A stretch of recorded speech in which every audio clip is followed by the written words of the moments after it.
Bonjour tout le monde.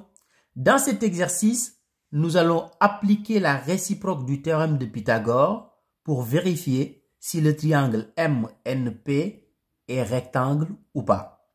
Alors, juste une petite remarque. Il ne faut pas confondre le théorème de Pythagore et la réciproque du théorème de Pythagore. Le théorème de Pythagore, on l'utilise pour calculer un troisième côté d'un triangle rectangle. C'est-à-dire, dans un triangle rectangle, si on connaît les deux côtés et qu'on nous demande de calculer le troisième côté, en ce moment-là, on peut appliquer le théorème de Pythagore. Mais la réciproque, c'est différent. Donc, la réciproque, il nous faut d'abord les trois côtés du triangle et nous, on veut vérifier juste si le triangle est rectangle ou pas. Donc, c'est ça l'objectif de la réciproque. Alors maintenant, revenons à notre exercice. Ici, on connaît les trois côtés du triangle MNP. On va appliquer la réciproque pour vérifier si le triangle est rectangle ou pas. Maintenant, que nous dit la réciproque?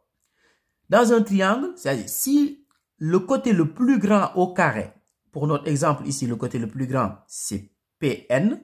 Donc, si Pn au carré est égal à la somme des carrés des longueurs des deux autres côtés, alors le triangle est rectangle.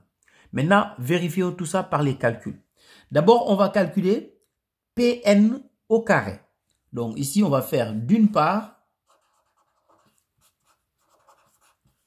Donc, on calcule d'abord Pn au carré. Donc, Pn au carré est égal à Pn ici, c'est 2,5. Donc, Pn au carré, c'est 2,5 au carré.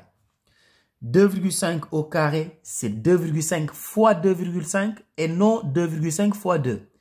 Donc, ici, 2,5 au carré, c'est égal à 6,25.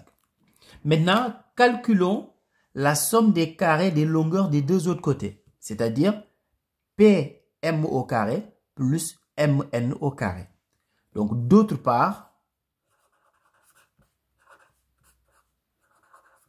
donc ici, Pm au carré plus Mn au carré. Donc, Pm est égal à 1,5. Donc, Pm carré, c'est 1,5 au carré plus Mn est égal à 2. Donc, Mn carré, donc c'est 2 au carré.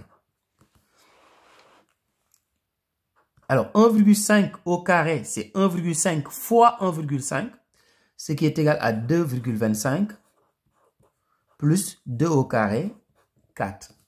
Donc, si on fait l'addition ici, 2,25 plus 4, c'est égal à 6,25. Maintenant, qu'est-ce qu'on remarque?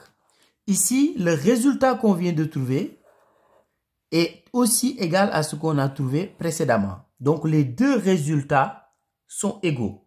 Donc, ici, conclusion, on va dire que l'égalité de Pythagore est vérifiée. Donc, d'après la réciproque du théorème de Pythagore, le triangle MNP est rectangle en M puisque Pn est le côté le plus grand.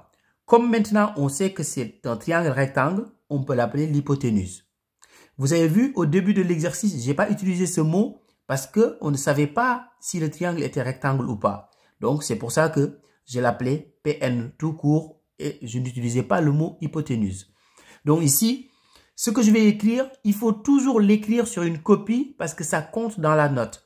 Donc ici, comme on a le même résultat, on dit que l'égalité de Pythagore est vérifiée, c'est-à-dire Pn au carré, donc le premier calcul que nous avons effectué ici, est égal à ce qu'on a trouvé ici, c'est-à-dire Pm au carré plus Mn au carré.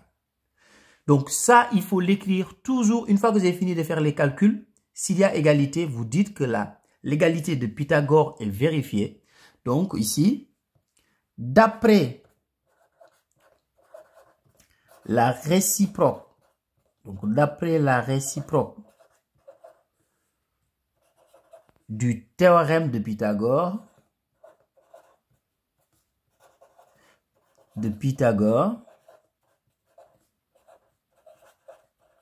virgule, le triangle MNP est rectangle en M. MNP est bien rectangle en M. rectangle 1, M. Alors, je vous donne rendez-vous dans la playlist. Normalement, il y a beaucoup d'exercices sur le théorème de Pythagore et sur sa réciproque. Et toujours, il faut faire attention, savoir quand est-ce qu'il faut utiliser le théorème et quand est-ce qu'il faut utiliser la réciproque. Parce que les objectifs ne sont pas les mêmes. Donc, je vous donne rendez-vous dans la playlist. Au revoir.